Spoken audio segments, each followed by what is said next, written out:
जाने क्या है एमएसपी, जिसके लिए देश भर के किसान सड़कों पर उतर आए हैं। नमस्कार, मैं हूं राजीव चतुर्वेदी और आप देख रहे हैं सूचना इंडिया। केंद्र सरकार किसानों के लिए 3 विधेयक लेकर के आई है। इसके लिए हंगामा इतना बढ़ गया कि देश भर के किसान सड़कों पर उतर आए। ऐसे में यह जानना जरूरी है कि आखिर एमएसपी क्या है। केंद्र सरकार किसानों के लिए जो 3 विधेयक लेकर के आई है, आज हम अपने दर्शकों को ये बताने की कोशिश करेंगे, ये जताने की कोशिश करेंगे, पहले वो जाने कि आखिर एमएसपी कहते किसको हैं। एमएसपी का मतलब होता है मिनिमम सपोर्ट प्राइस।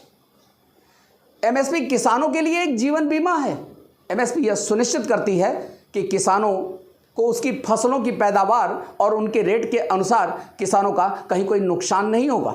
इसको आसान भाषा में समझने की कोशिश करते हैं। मान लेते हैं कि किसी साल फसलों की पैदावार काफ़ी अच्छी हुई, ऐसे में फसलों का रेट कम हो जाता है।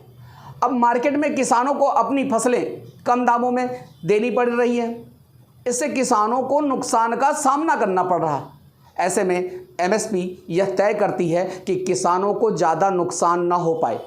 सरकार के द्वारा तय की गई एमएसपी किसानों को मिलती ही है। इससे किसानों को एक भरोसा रहता है कि उनको अपनी फसलों की अच्छी रकम नहीं मिली, लेकिन एमएसपी तो ज़रूर मिलेगी। ऐसा माना जा रहा है कि एमएसपी किसानों के लिए एक फिक्स्ड प्राइस की तरह उपयोग की जाती है। इससे यह तो क्लियर है कि किसानों के लिए एमएसपी कितनी ज़्यादा ज़रूरी है। हम आपको ये भी बताते चलें कि सरकार तय करती है एमएसपी।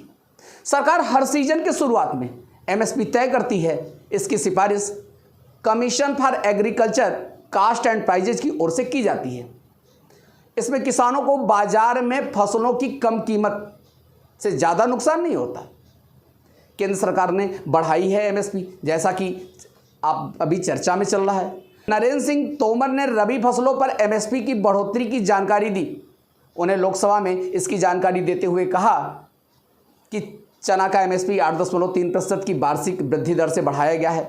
रेपसीड और सरसों का एमएसपी 7% तक बढ़ाया गया है। गेहूं का एमएसपी 5.3% बढ़ाया गया है तथा जौ का एमएसपी वो 5.7% तक बढ़ाया गया है।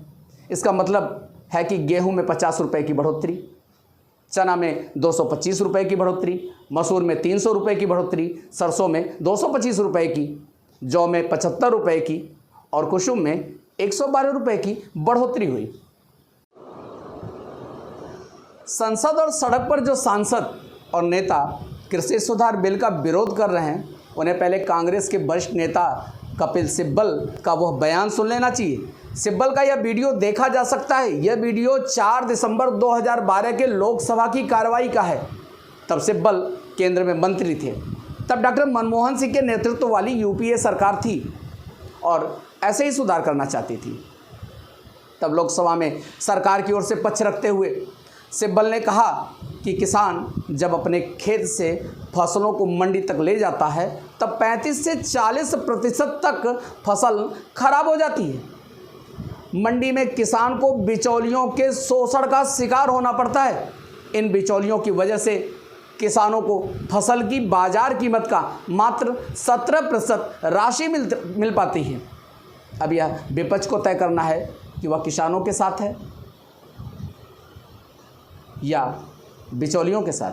वर्ष 2012 में कपिल सिब्बल ने जो बयान दिया, उसका जवाब कांग्रेस और अन्य विपक्षी दलों को देना है। 2012 में कांग्रेस स्वयं मान रही थी कि मंडी में दलालों का साम्राज्य है। यदि किसान अपनी फसल खुले बाजार में बेचे तो उसे ज़्यादा मुनाफा मिलेगा।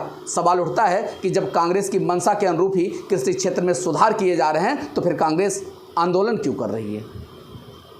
सवाल तो बनता ही है।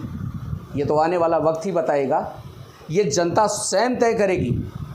फिलहाल अब तक के लिए इतना ही। बाकी देश और दुनिया की बाकी खबरों को देखने के लिए देखते रहिए सूचना इंडिया।